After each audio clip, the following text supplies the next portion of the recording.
அடுத்து இந்த மேடையில் சிறப்புரை தருவதற்காக தமிழக வெற்றி கழகத்தினுடைய தேர்தல் மேலாண்மை பொதுச் செயலாளர் திரு ஆதவ் அர்ஜுனா அவர்களை அன்போடு அழைக்கிறேன்.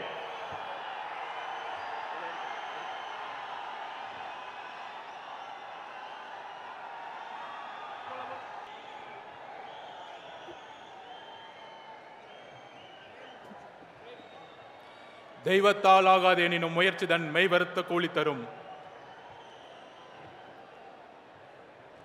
தம்பி தலைமை ஏற்கவா, தம்பி தலைமை ஏற்கவா அப்படின்னு அண்ணா கூறினார்.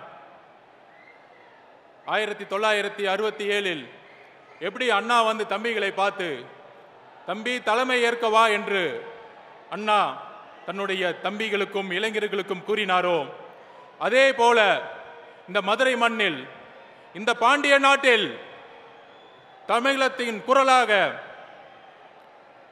1967, 1977, 2026 உங்கள் விஜயாக முதலமைச்சராக உறுதி எடுக்கக்கூடிய எங்களுடைய தலைவர் அவர்களே, பொதுச் செயலாளர் அவர்களே, என்னுடைய வணக்கத்தை கூறி, அதாவது நேற்றிலிருந்து ஒரு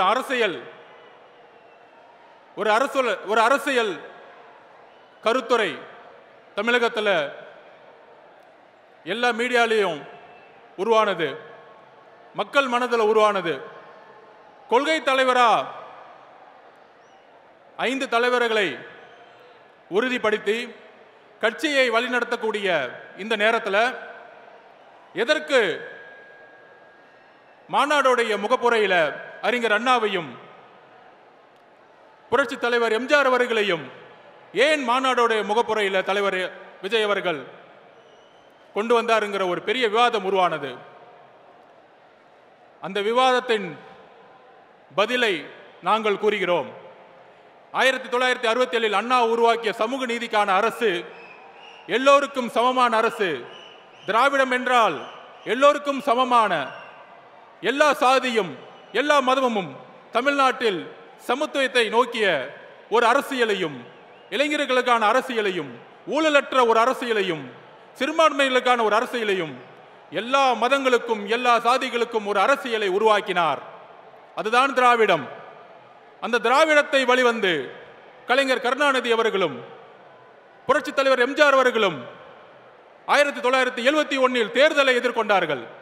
எம்ஜிஆர் அவர்கள் கலைஞர் கருணாநிதியுடன் தேர்தல் அரசியலை தன்னுடைய முழு தியாகத்தையும் உருவாக்கி மிகப்பெரிய வெற்றியை அடைந்தார்கள். ஆனால் 1971 மிகப்பெரிய வெற்றி பெற்ற பிறகு அண்ணா உருவாக்கிய கொள்கையிலிருந்து, சமூக நீதியிலிருந்து, ஊழலற்ற ஆட்சியிலிருந்து தன்னுடைய குடும்பத்திற்கான கட்சியாக கலைஞர் கருணாநிதி அவர்கள் மாற்றிய பொழுது அன்றைக்கு குரல் கொடுத்தார். 1972 புரட்சி தலைவர் எம்ஜிஆர் அவர்கள் கட்சியை உருவாக்கினார். அந்த கட்சியை உருவாக்கி 1977 மிகப்பெரிய அரசியல் வெற்றியை பெற்றார். ஆக அண்ணா அவர்களுடைய குறிக்கோளை கலைஞர் கருணாநிதி அவர்கள் தன்னுடைய குடும்பத்திற்காகவும் தன்னுடைய ஊழலுக்காகவும் திமுக கட்சியை மாற்றிய பொழுது புரட்சி தலைவர் உருவானார். இன்றைய காலகட்டம் என்ன?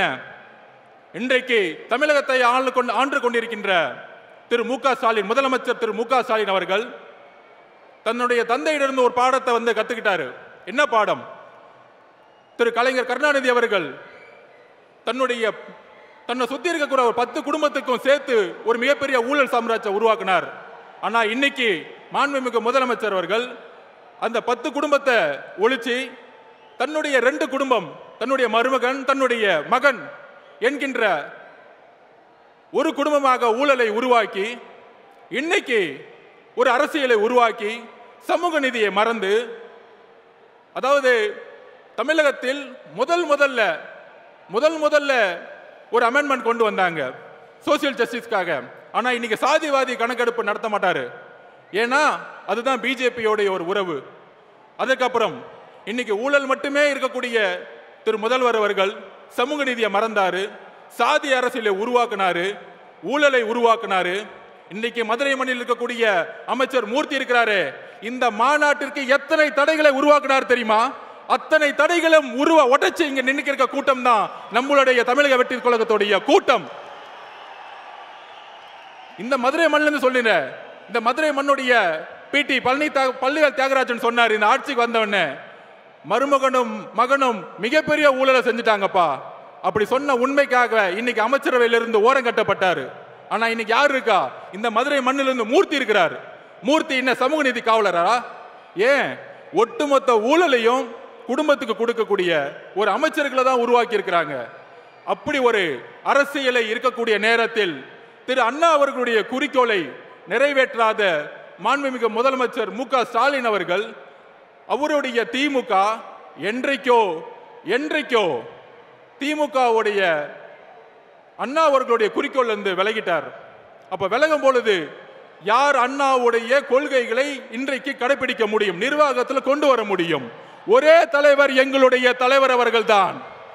எல்லாரும் சொல்லலாம், திமுகவுக்கும் தமிழக வெற்றி கழகத்திற்கும் கொள்கை ஒன்றுதான். அறிஞர் அண்ணாவும் புரட்சி தலைவர் எம்ஜிஆர் அவர்களும் ஏழ்மையும் சமத்துவத்தையும், ஏழ்மையை ஒழிக்கணும், சமத்துவத்தை உருவாக்கணும் தான் கட்சி ஆரம்பிச்சாங்க.